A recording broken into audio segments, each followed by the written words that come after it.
reflexión, debate y análisis para un relato cordial y amistoso.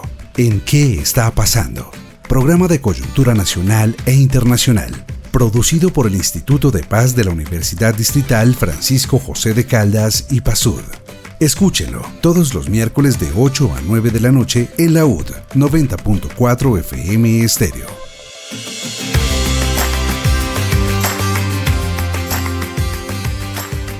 Cordial saludo a todos los que están conectados al programa ¿Qué está pasando? Del Instituto de Paz de la Universidad Distrital Francisco José de Caldas.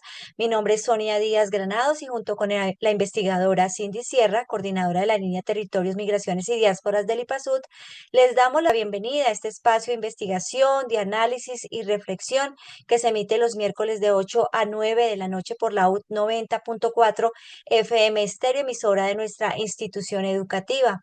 Le recordamos las redes sociales en X, Instagram y Facebook, estamos como @ipasud, nuestra página web ipasud.distrital.edu.co y también nos encuentran con nuestra revista Ciudad Pasando con Z en X y también en LinkedIn. Hoy en ¿Qué está pasando? Hablaremos de un tema sensible que tiene que ver con territorio, con conflicto y también con derechos humanos, pero dejemos que Cindy Sierra nos presente el tema. Buenas noches, Cindy. ¿Qué tal, Sonia? A ti y a nuestra amabilísima audiencia de todos los miércoles. Muy buenas noches, bienvenidos y bienvenidas a su programa ¿Qué está pasando?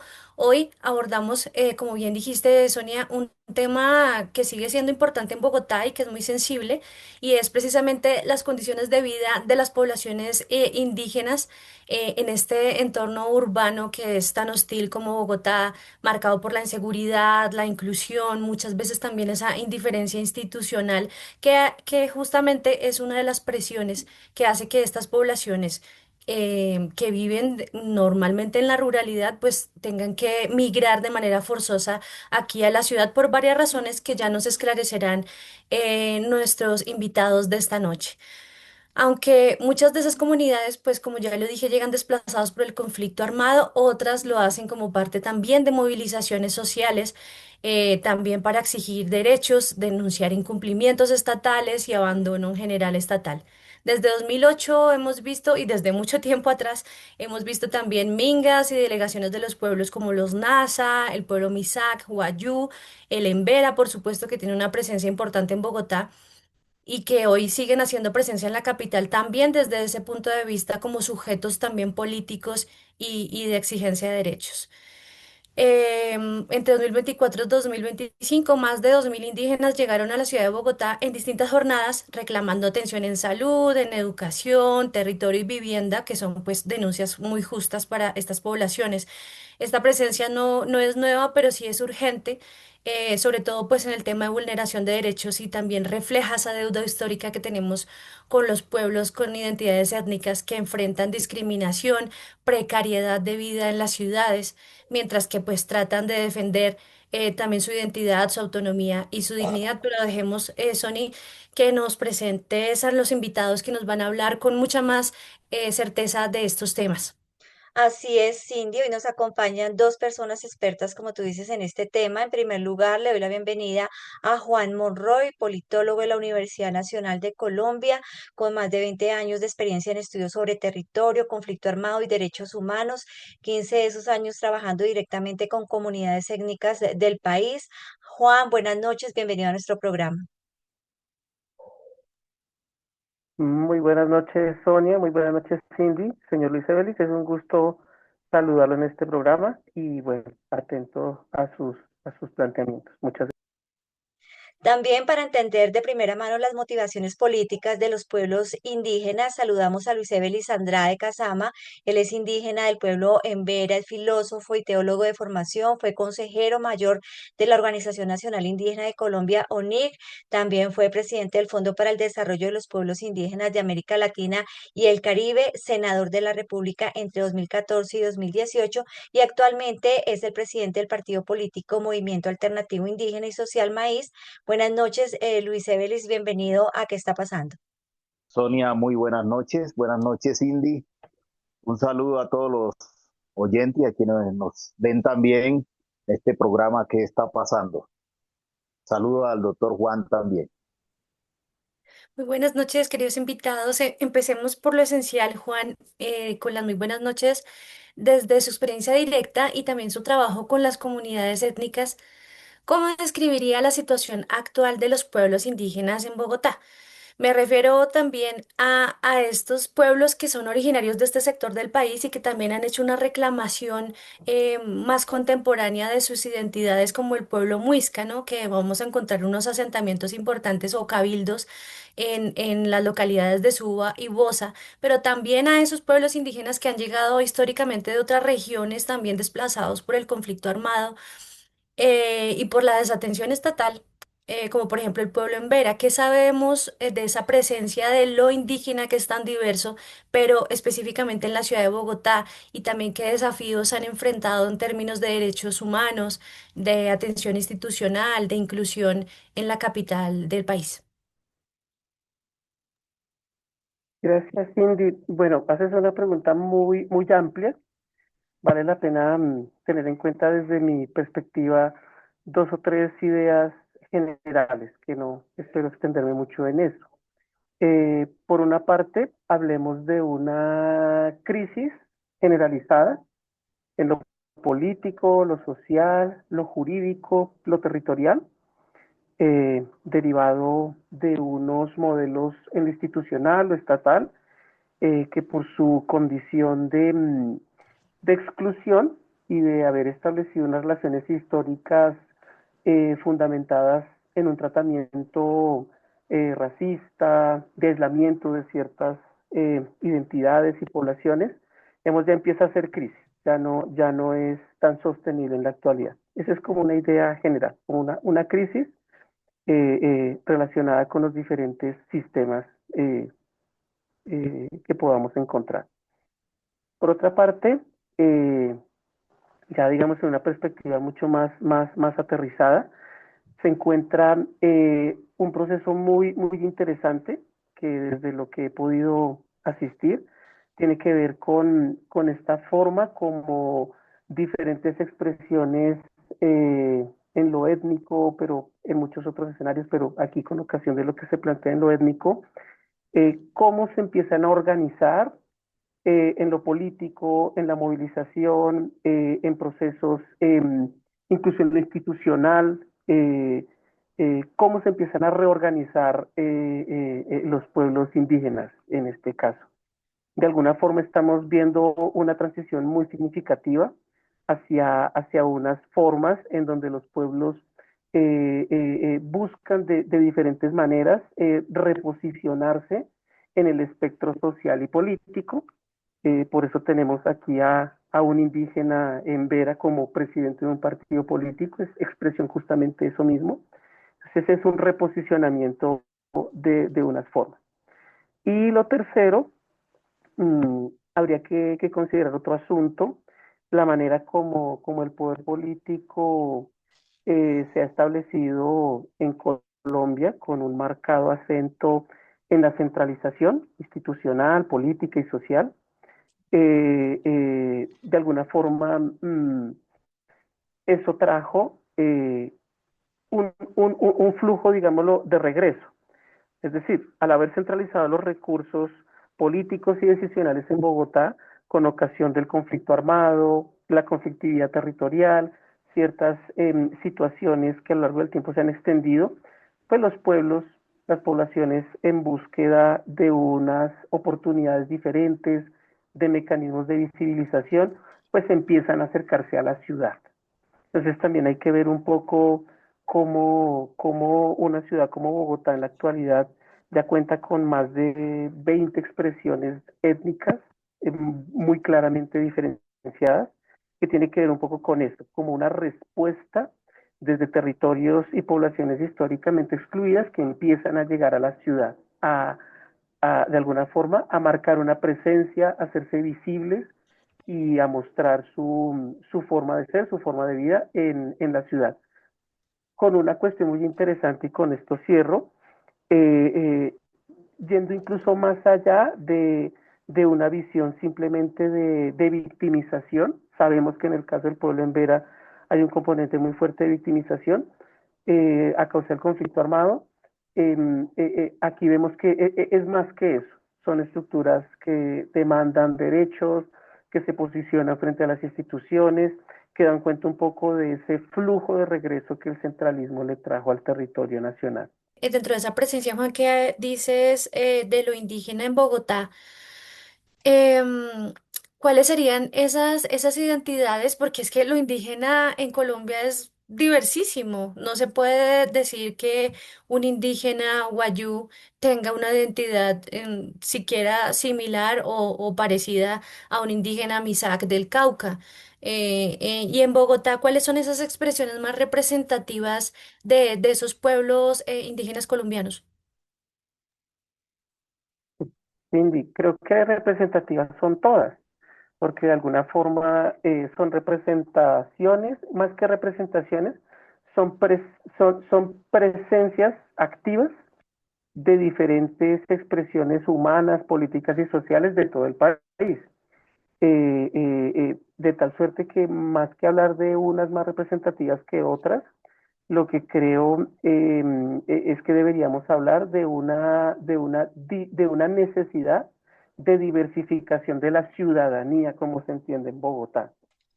Mm, Más que hablar de algo más representativo, lo que creo es que independientemente del número de personas o de lo visible que pueda ser un pueblo indígena en Bogotá o una comunidad afronegra, pero en este caso para hablar de los pueblos indígenas, es un poco la necesidad de abrir el espectro de lo que se entiende por ciudadanía en Bogotá.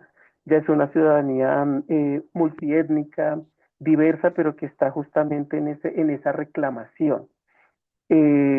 Ahora, se puede ver desde una perspectiva bastante común, incluso peyorativa, como muy representativo de los indígenas del país, lo que pasa con el pueblo en Vera. Pero eso hablaría de un profundo desconocimiento de lo que está sucediendo en la ciudad, inclusive entre funcionarios públicos y personas con responsabilidades puntuales con estas temáticas. Lo que creo es la necesidad de abrir un poco ese concepto y ese espectro de lo que entendemos por ciudadanía, más allá de que sea más o menos representativo, inclusive en lo poblacional, porque también hay que distinguir que esa idea de minoría poblacional también está muy cuestionada hoy en día. Mm, Pues interesante esa perspectiva que usted da, Juan, con respecto a por qué los indígenas vienen a una ciudad y estamos hablando específicamente de la ciudad de Bogotá. Y usted lo ha dicho, una vez se limita a que son víctimas por el conflicto armado y por eso el desplazamiento sin de conocer que también tienen esa situación, pero va más allá, como usted lo dice, ese reposicionamiento, ese es hacerse visible en la capital, en una urbe, y es también y verse más allá o verlos más allá de la victimización, que es algo muy importante y es como abrir más el espectro como usted dice. Y al respecto de eso, Luis Evelis, a mí sí me gustaría que usted desde la posición que tiene, ya es una persona que ha recorrido mucho, una persona que vive en ciudad, que pues ya está desarrollándose como político de tiempo atrás. Quisiera saber cómo cambia la vida y la identidad de una persona indígena al pasar de su comunidad rural a Bogotá, una Bogotá insegura, una Bogotá con frío, una Bogotá con tecnología, con transporte público, con todo esto a lo que se enfrenta una comunidad que viene pues de lo rural, de su territorialidad. Primero quiero decir que comparto los planteamientos hechos por el doctor Juan. Creo que él los esboza de manera muy sucinta, pero demandan mucho análisis y se puede profundizar sobre ellos. Eh, Realmente la presencia en la ciudad de los indígenas genera una serie de retos y desafíos. El reto por la reafirmación de su identidad en una ciudad que le es hostil, que tiene una mirada, como lo decía el doctor Juan, de ciudadanía, yo diría muy cerrada, monocultural, podríamos decir, y no una mirada de ciudadanía plural. Eso hace que haya una dificultad para que los indígenas puedan ser bien vistos, diría yo, y también incorporado a todas a las políticas públicas y a los programas que tienen los distintos gobiernos en las ciudades de Colombia, en este caso concreto. En tanto, eh, ha sido difícil, por ejemplo, que se entienda que aunque están fuera de su territorio, hay que consultar porque son una población particular, especial, con unos derechos constitucionales, pero también el orden jurídico internacional ya reconocido desde el convenio 169 de la OIT. De otra parte, los indígenas, pues le toca, como dicen algunos filósofos, a vérsela en la ciudad, a vérsela con otro mundo eh, que no les pertenece o en el que tienen que readaptarse y recrear su identidad cultural. Una de las luchas que dan los pueblos indígenas en la ciudad es la reafirmación de su identidad cultural en medio de tantas adversidades. Y eso, eh, pues, implica que les toca afrontar, como decía el doctor Juan, la exclusión, el racismo, el maltrato, los prejuicios sociales que se tienen frente a una población diversa que eh, tiene mucho que aportar en la ciudad, como ya lo señalaba el doctor Juan, y que puede contribuir también desde su mirada y desde su cosmovisión a resolver muchos problemas de la ciudad, a tener una mirada distinta, por ejemplo, en temas como el ambiental, en el tema de la convivencia, en el tema mismo de la medicina tradicional como aporte.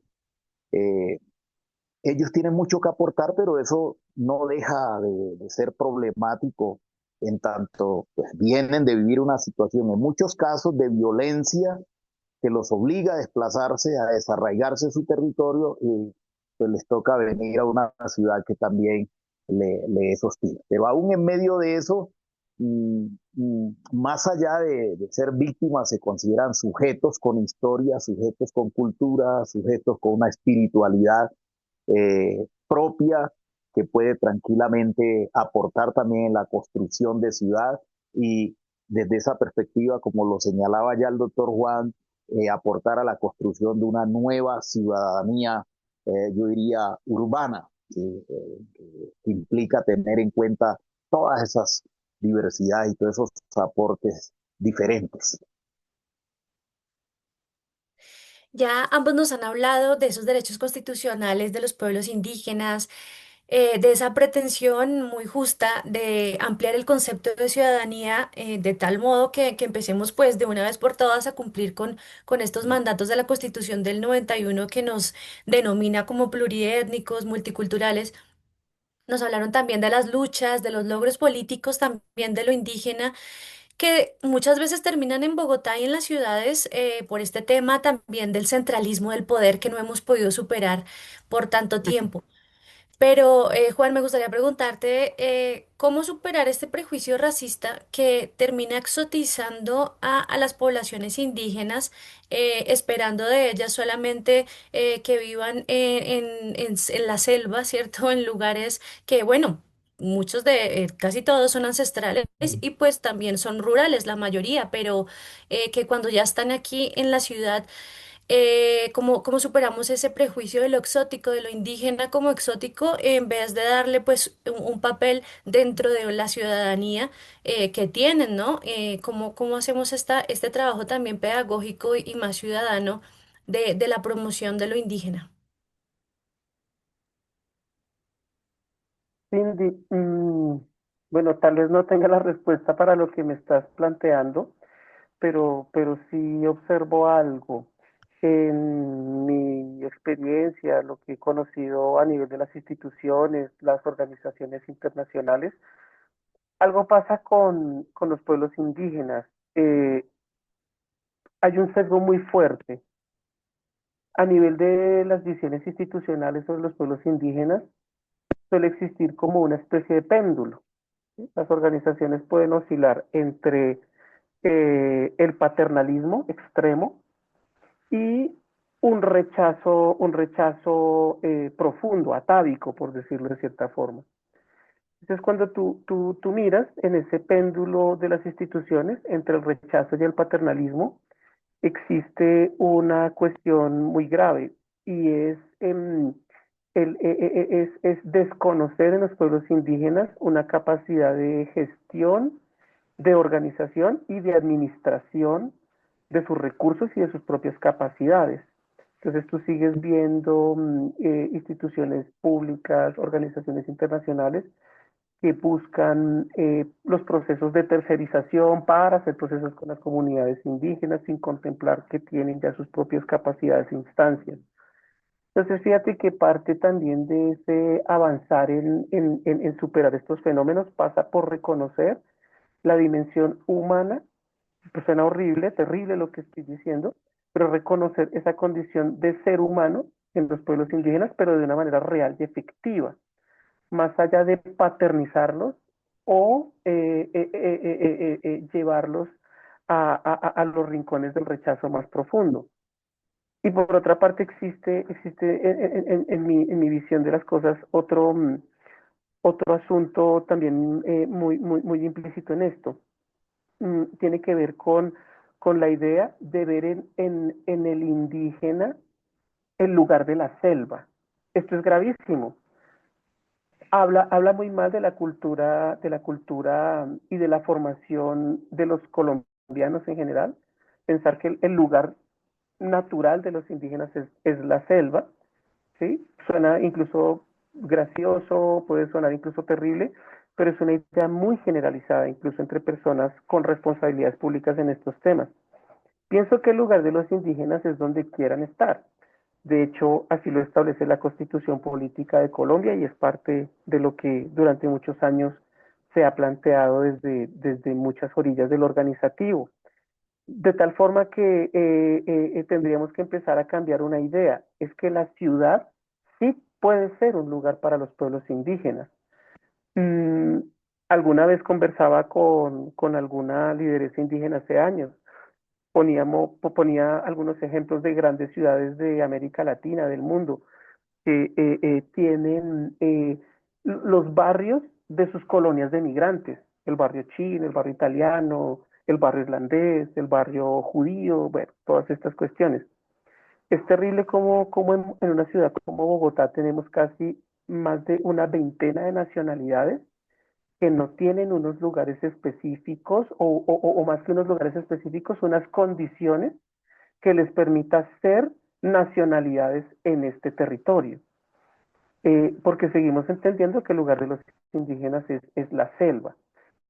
Creo que esas ideas como un poco desorganizadas es importante trabajarlas y llevarlas un poco más hacia las prácticas, sobre todo a nivel institucional, y superar esa visión tan tradicional de que la solución de los Embera, para hablar de la invitación del día de hoy, la única solución es el retorno, ¿sí? Cuando seguramente parte de las soluciones también esté en generar condiciones apropiadas en los entornos urbanos que les permitan una mejor forma de vida. Y esto creo que lo sabemos varios, si no todos, los que estamos aquí. O sea, fíjate lo que les ha brindado la ciudad de los Embera. Les brindó el pagadiario, les brindó el expendio de sustancias psicoactivas, el lugar de presencia de muchas complejidades que creo que ninguna persona hubiese querido. Entonces, fíjate que la ciudad no les sigue brindando condiciones. Hay unos alojamientos en unas situaciones también de aislamiento y de precarización muy difíciles, incluso administrados por entidades públicas. Entonces, habría que avanzar un poco, en mi parecer, en esas ideas. Con respecto a lo que dice Juan, me gustaría saber por parte de Luis Evelis, que ha acompañado muy de cerca al pueblo en Vera durante años y además pertenece a esta comunidad indígena. ¿Cómo ha sido específicamente el asentamiento a través de la historia de los Embera en Bogotá?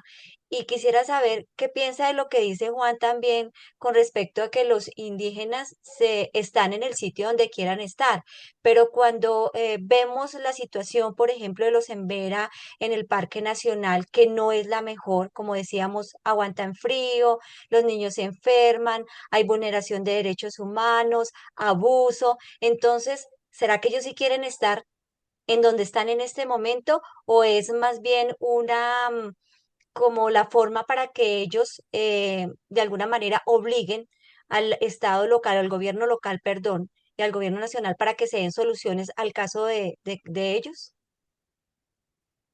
Primero, yo quiero señalar o reiterar lo que plantea el doctor Juan en términos, en respuesta a su pregunta sobre la exotización de lo indígena. Utilicemos ese término de lo indígena en la sociedad, en la ciudad y también por la institucionalidad. Hay que entender que el indígena es un sujeto con historia, con cultura, con derechos, con pensamiento sobre lo que debe ser la sociedad, sobre lo que es la convivencia, sobre lo que es la relación con la naturaleza, ¿sí? Y en la medida que se entienda así, no se va a dejar de mirar con una perspectiva exótica y también de concebir que el indígena es el que vive allá en los territorios apartados. Fíjese que en los últimos tiempos acaba de aprobarse un protocolo por el cual se definen pues mecanismos o se regula mejor la, el reconocimiento y el registro de autoridades indígenas en contextos de ciudad o en contextos urbanos. En esa discusión llevamos muchos años, pero es porque desde la sociedad y de la institucionalidad se concibe que los indígenas que vienen a la ciudad, detrás de eso, en el fondo, lo que ha habido es una mirada y una concesión de que el indígena que viene a la ciudad ya no es indígena. Eso ha llevado a una discusión de largo aliento y desconocimiento de que muchas ciudades, en el caso colombiano encontramos muchos indígenas que han llegado a la ciudad por distintas razones.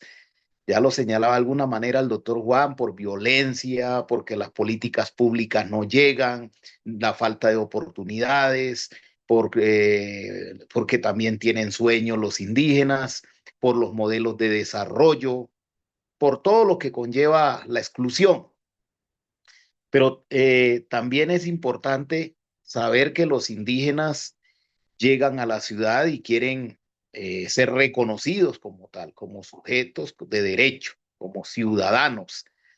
Eso casi no ocurre, no ocurría, ya ha ido cambiando la cosa y se concebía que los indígenas no tenían derechos a reclamar ser reconocidos en su condición de indígena, con sus derechos en la ciudad porque no estaban en el territorio. Entonces, uno de los limitantes es que no tienen territorio y el indígena debe ser reconocido y es indígena esté donde esté. El asunto de que estén donde quieren estar, creo que lo que dice el doctor Juan, yo lo reitero en el sentido de que ellos son autónomos y si toman la decisión de querer también desarrollarse en la ciudad y participar de los beneficios, de los servicios que ofrece la ciudad como oportunidad para realizarse como individuo y como grupo, pues lo merecen y deben de ser atendidos de esa manera y eso implica que los modelos de desarrollo y las políticas públicas sean repensadas en las ciudades. De hecho, ya hay ciudades que han venido haciendo un ejercicio de avance en esta dirección, como Medellín, Cali, Bogotá mismo ha dado algunos pasos, falta mucho más. Y es cierto, es importante reconocer que los pueblos indígenas tienen su propia autonomía, tienen su propia manera de gobernar, tienen una manera de relacionarse y eso implica un cambio en el relacionamiento entre la institucionalidad, los gobiernos, la cooperación misma que hace parte de la comunidad internacional con los pueblos indígenas.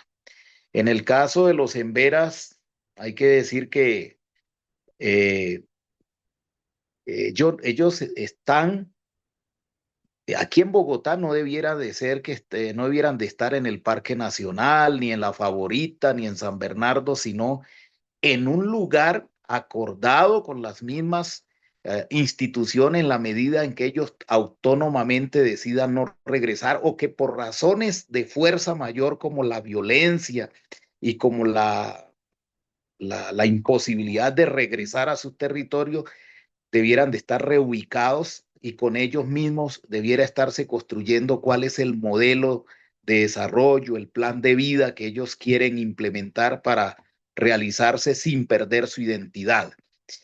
Tanto es que en algunos casos ellos han planteado la reubicación asociada a un bloque o a una porción de territorio que no va a ser la misma de su resguardo por todas las limitaciones que tiene ya el acceso a la tierra en lugares cercanos a Bogotá. Pero lo han planteado para ellos poder tener un arraigo con la tierra, poder cultivar, poder asegurar, diría yo, la soberanía y seguridad alimentaria de sus familias, pero encontramos que hay una respuesta a veces, falta de voluntad política, falta de recursos cuando se firman los compromisos, no se cumplen, y en otros casos mucho racismo por parte de quienes viven en los territorios donde se ha pensado reubicar para que ellos puedan rehacer su vida. Y si bien es cierto, no va a ser su territorio de origen, por lo menos sí pueden recrear su cultura y seguir dándole vida a su cosmovisión. Entonces, todas estas cosas son las que hay que tener en cuenta a la hora de, de tomar decisiones, porque está claro desde la ley de atención a las víctimas del conflicto armado en este caso, se concibe que se tiene claro que alguna gente no regrese, en ese caso hay que pensar en la eh, reubicación si es necesario, y también tiene que ir a esto acompañado de políticas públicas, no de programas asistenciales y humanitarios que son necesarios en el momento, si hay hambre hay que atender el hambre, hay problema de salud, pero siempre la mirada debe estar puesta sobre yo diría, un asentamiento, una estrategia que permita que ellos puedan,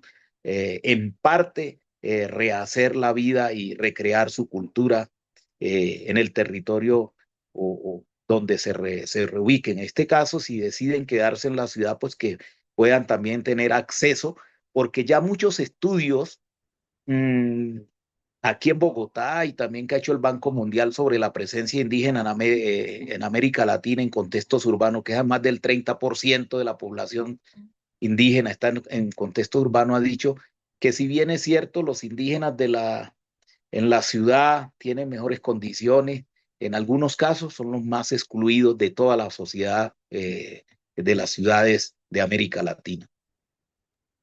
Qué importante esto que dice Luis Evelis y sobre todo sobre el territorio, o sea, la concepción territorial que muchas veces parte de sus propias cosmovisiones y que le asigna unos significados, unos valores muy diferentes a los que nosotros tenemos también del paisaje, de la territorialidad, pero también esa ancestralidad. Y por otro lado también el tema del gobierno propio. Eso es algo muy importante que cuando eh, un pueblo con una identidad étnica tan fuerte como la indígena no tiene territorio, también nos preguntamos si entonces esas otras formas de gobierno que no son las occidentales, también cómo tienen una expresión en las ciudades, pero sobre todo en esas que sí son occidentales, como precisamente la formación de un partido. Como el maíz o la idea de un partido político que es más occidentalizada, siente que la voz de esos pueblos indígenas está verdaderamente incidiendo en algunas decisiones que se toman en el país y en ciudades como Bogotá, o más bien esas formas de autogobierno o esas formas diferentes de representatividad de lo indígena, Luis Ebeli, ¿será que no están teniendo una voz y un voto también en estas formas de gobierno occidentales? Lo primero que hay que potenciar es el apoyo al fortalecimiento de sus formas propias de gobierno. Cada pueblo tiene, por eso lo decía el doctor Juan al comienzo, son distintas identidades y una es tan válida como la otra, ¿sí? Eso hay que fortalecerlo. para que se aplique la justicia desde la perspectiva. Hay que acompañar eso, que no vaya en contravía de los derechos humanos, por todo lo que ustedes han visto en los últimos días, en el pueblo en Vera, justamente, precisamente, hay que fortalecer que ellos puedan tener sus niveles de, como diría yo, de control social, eh, de desarrollo y de, diría yo, de apropiación y de arraigo cultural, porque eso no se puede perder, independientemente de que aquí lo externo cambie, el vestido, el que puedan estar en otros escenarios, que yo diría la cosmovisión y la impronta de identidad cultural no se pierda. Entonces, eso hay que apoyarlo y creo que en eso hay falencia. Lo que pasa es que cuando usted pierde su territorialidad, pues, como dicen los indígenas, sin territorio, el indígena sin territorio no es indígena, pero le ha tocado, yo diría, por la situación histórica y las realidades que hemos vivido, readaptarse y decir de alguna manera que sin territorio también se puede reafirmar la identidad, con unas diferencias, pero se puede hacer sin perder su origen y de saber que tiene un pensamiento propio, pero que también tiene que contribuir y yo diría entrar en un diálogo intercultural, ¿sí? Porque hoy en día estamos en un mundo intercultural que no podemos quedarnos encerrados en lo propio. Lo que pasa es que estamos ante una sociedad que avasalla, una cultura que de todas maneras, aunque se ha avanzado en reconocimiento de derechos en la vida cotidiana y diaria, hay mucha exclusión, mucho racismo, mucho maltrato y no es fácil para grupos, en este caso, que desde el punto de vista numérico son minoritarios en la ciudad, tener, y con todo lo que han vivido, pues tener que habérsela todos los días para reafirmar su identidad y vivir. Ahora, el tema de por qué se transita la política. Nosotros consideramos. Fíjese que en el año 1900, hasta 1991 los indígenas votaban en cada uno de los partidos, pero no tenían la posibilidad de participar directamente y de poder llegar con una representación que les permitiera decir desde su propia voz qué pensaban del país. Y por eso decidieron en el 91 participar en ese congreso de la UNIT del 91 celebrado en Bosa. Dijeron, sí, vamos a participar y lograron tener 3 constituyentes, 2 por votación, por elección y 1 por negociación de un grupo armado que fue el Quintín Lame. Y por eso Francisco Rojas cuando llega con una propuesta, la Colombia que queremos. Y eso no era posible pensarlo, aunque teníamos muchos aliados en las luchas. El doctor Juan lo sabe, que las luchas nuestras no las hemos hecho solo los indígenas, hemos tenido muchos aliados en la academia, en los artistas, en los sindicatos, en los jóvenes, en los hombres, las mujeres, los negros, bueno, tanta gente en el orden nacional e internacional. Se logró que este país, por lo menos en términos constitucionales, así quedó consignado que este país dejó de ser un país monocultural, mm, de una sola religión, diría yo, eh, de una, y se declara multiétnico y pluricultural. Y de ahí para allá en el caso indígena, pues se hace un reconocimiento de muchos derechos que antes no estaban consignados y nos dio la posibilidad, se consignó un derecho de poder así tener una participación política a través de la circunscripción especial.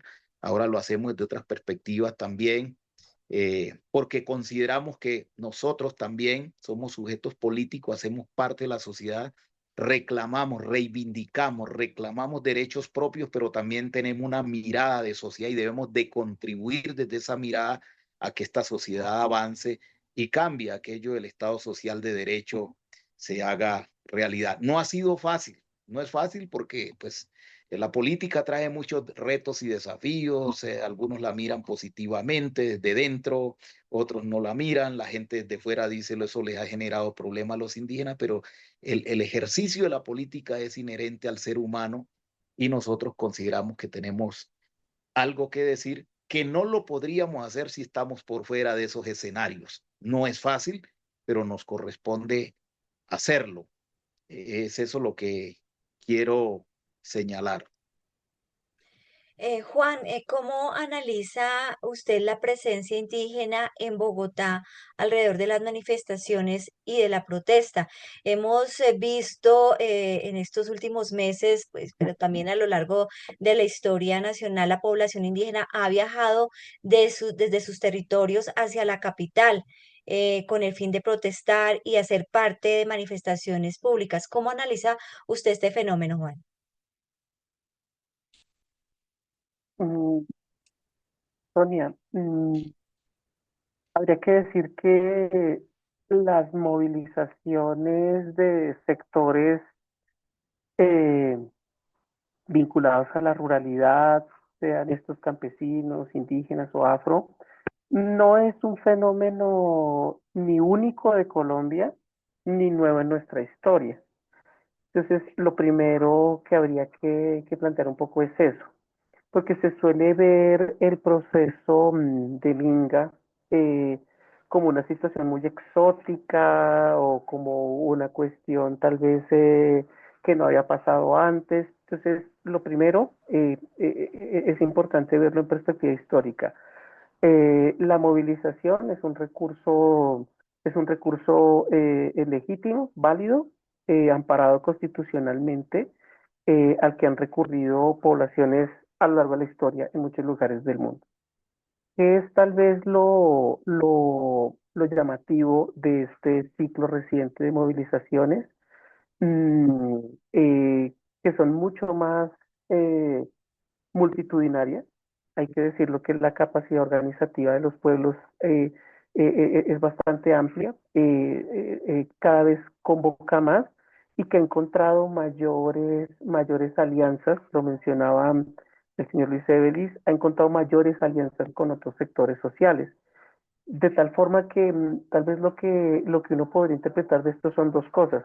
Desde una perspectiva del análisis político, como la preocupación tal vez de ciertos sectores alrededor de identificar cómo expresiones eh, políticas alternativas han logrado mayor fuerza, mayor alianza en lo político, se puede ver de esa forma, con alguna inquietud posiblemente, eso no habría que profundizarlo mucho, pero desde otra perspectiva se puede ver como una muy valiosa oportunidad para diversificar la formación política de los colombianos y en general de los bogotanos, que es donde tal vez se ha hecho más mediático este proceso. Basta ver lo que sucedió en la movilización alrededor de 2020, entrando las Chivas por Soacha, encontrando solidaridad de los diferentes barrios, en USME, en las ollas comunitarias. Esto se vino a repetir recientemente en la Universidad Nacional.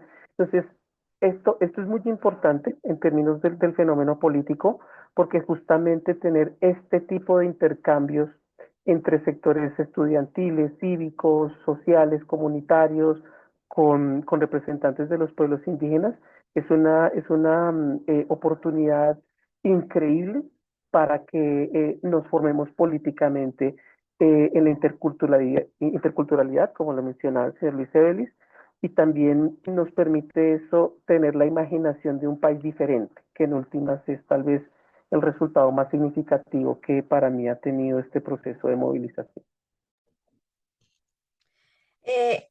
Luis Evelis, ¿ha habido errores por parte de las comunidades indígenas o de sus líderes en esta situación? Es decir, muchas veces se habla de fallas del Estado, pero desde afuera algunos se preguntan si tal vez se pudo actuar de manera diferente. ¿Cómo lo ven? ¿Hay autocrítica? No sé, algo que sientan que pudieron hacer de otro modo. Creo que nosotros no podemos perder, pues el liderazgo indígena y sus autoridades o sus gobiernos no pueden perder el sentido de la autocrítica. Eh, Hay unas responsabilidades, los gobiernos indígenas y sobre todo sus organizaciones tienen una alta responsabilidad en acompañar a las comunidades en el fortalecimiento de la cultura, de la justicia, el ejercicio de gobierno, acompañar el fortalecimiento posición de autonomía frente al conflicto armado, pero no lo pueden hacer solo. Requieren necesariamente el apoyo de la institucionalidad y de muchos de la misma cooperación. Algunas situaciones que se presentan, como por ejemplo el maltrato a las mujeres, que en estos días observamos cómo se maltrataba, se violentaba a una niña por parte de la, no sé si era en aplicación de justicia, en cualquiera de las circunstancias, si era un castigo familiar o un castigo impuesto por la comunidad, creo que eso merita una revisión y un redireccionamiento del ejercicio de la justicia. En el caso del desplazamiento de la situación de los emberas, yo siempre he dicho que el liderazgo indígena en Vera tiene un gran reto y un gran desafío, y es el de ponerse al frente todo el tiempo y discutir con la institucionalidad a todo nivel sobre lo que debe hacerse para que el pueblo en Vera pueda, en algunos casos, retornar y en otros casos, eh, que se diseñe un programa en el que ellos puedan restablecerse y vivir en otras condiciones, no en la mendicidad y viviendo en estos parques y estos lugares, que fue lo que dijo el doctor Juan que le ofreció la sociedad y el Estado, en tanto no le dio la dimensión. Tal vez el Estado mismo en sus instituciones y nosotros como autoridades no dimensionamos en un comienzo de hasta dónde iba a llegar este fenómeno, de que llegaran y que eso fuera la oferta para nuestra gente. Pero yo quiero decir que en el caso en Vera vale la pena tener en cuenta, independientemente de las dificultades o de las fallas que hayan de las instituciones ahora para la atención hoy, y también de la dificultad y la falta de mayor compromiso y de mayor trabajo por parte de las autoridades en Vera, que tienen ese gran reto. Hay que señalar como tres motivos. Creo que lo hemos dicho, el doctor Juan lo empezó diciendo, lo dijo, pero lo voy a precisar desde lo que dijo la Corte Constitucional en el auto 04 del 2009, que declaró que existían alrededor de 30 y pico, 34 pueblos en riesgo de exterminio físico y cultural por tres razones. Y el Embera, pueblo Embera, es uno. El pueblo es Embera en todas sus expresiones o sus, ¿cómo diría? O eh, sus vertientes, que son cuatro: el Embera Catío, el Embera Chamí, el Embera Dóvide y el Embera el Eperara Ciapidara. Dijo, está en riesgo de exterminio por los megaproyectos, o mejor, por los proyectos que se desarrollan, proyectos de desarrollo en su territorio que ponen en riesgo su vida, su identidad cultural, por el abandono del Estado y por la violencia o del conflicto armado, por el conflicto armado. Esas tres razones aplican para el pueblo en Vera, que lo ha llevado a esta situación. Y en el caso del pueblo en Vera, que es el Chamí y una parte del Catío que salen del Chocó y del Risaralda a mendigar, esto tiene un comienzo, tiene un origen en una situación de violencia interna generada por personas externas en intereses económicos y de extracción de recursos, oro en este caso, en el territorio del Alto Andáqueda, en la década de los 80, que después que generó más de 400 muertos. Eso lo narra Juan José Hoyo en su libro El oro y la sangre, ¿sí? Allí tuvo que firmarse un pacto de paz en el que intervino la institucionalidad, la iglesia. Ese pacto hasta hoy se ha respetado. Eso llevó a que mucha gente estuviera en la cárcel de los mismos indígenas. Eh, ¿Y esto a qué conllevó? A que muchos indígenas, por vivir esta guerra interna, tuvieran que desplazarse hacia el suroeste antioqueño. La gente de Antioquia acogía a todos estos niños, a estas poblaciones que salían desplazadas, sin nada, les daban limosna, les daban, bueno, los atendían con comida. Y esto generó que los indígenas, ante la situación de abandono que vivían una vez se firma el pacto de paz, alguno mirara como la oportunidad de salir en los diciembre a pedir. Y esto, mire, empezó así, no se le puso la atención debida desde dentro y desde la institucionalidad, y mire la situación donde va.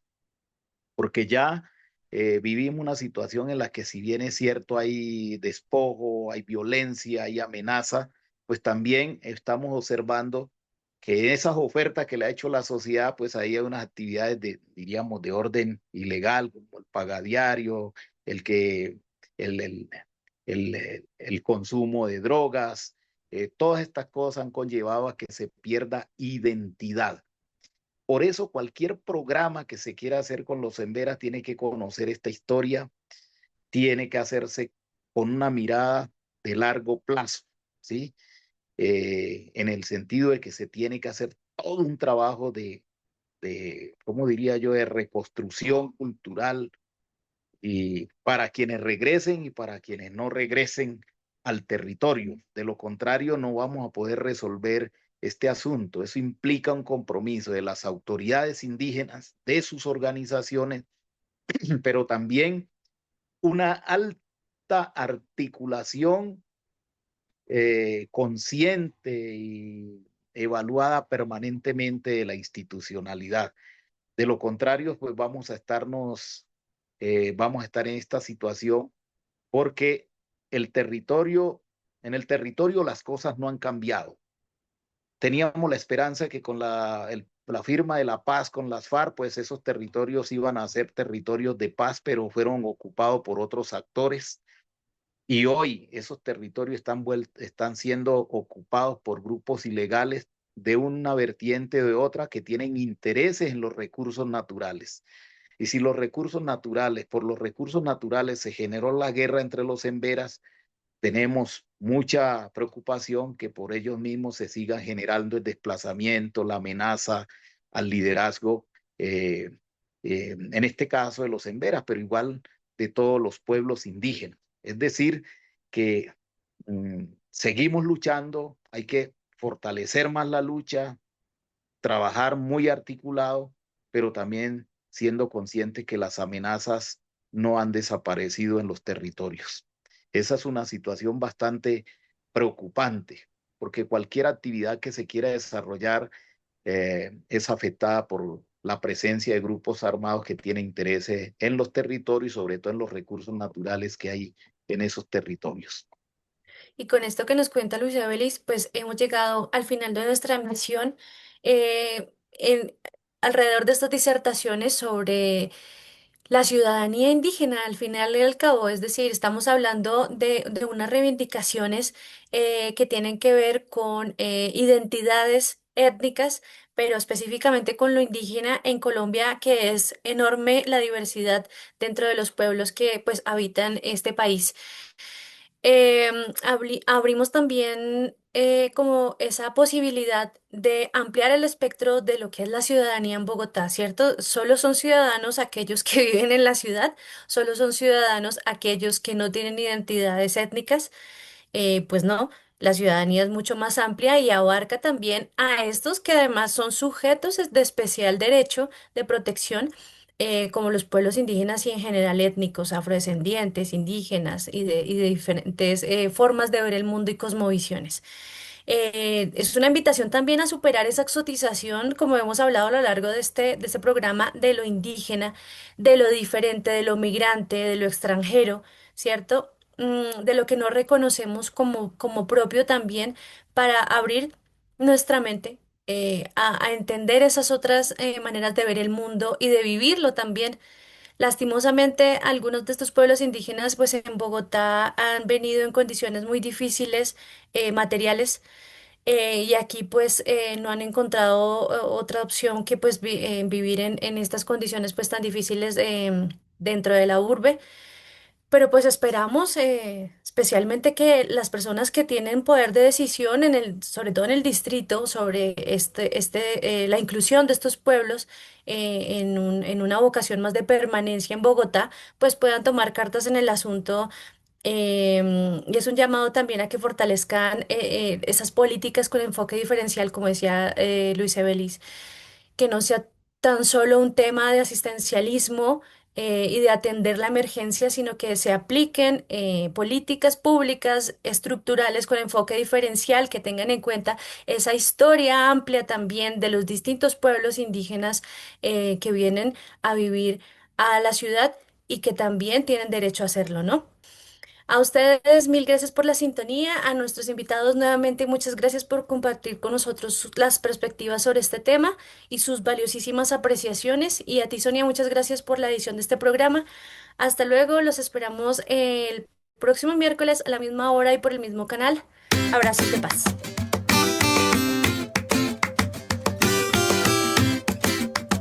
Reflexión, debate y análisis para un relato cordial y amistoso. ¿En qué está pasando? Programa de coyuntura nacional e internacional, producido por el Instituto de Paz de la Universidad Distrital Francisco José de Caldas y PASUD. Escúchelo todos los miércoles de 8 a 9 de la noche en la UD 90.4 FM Estéreo.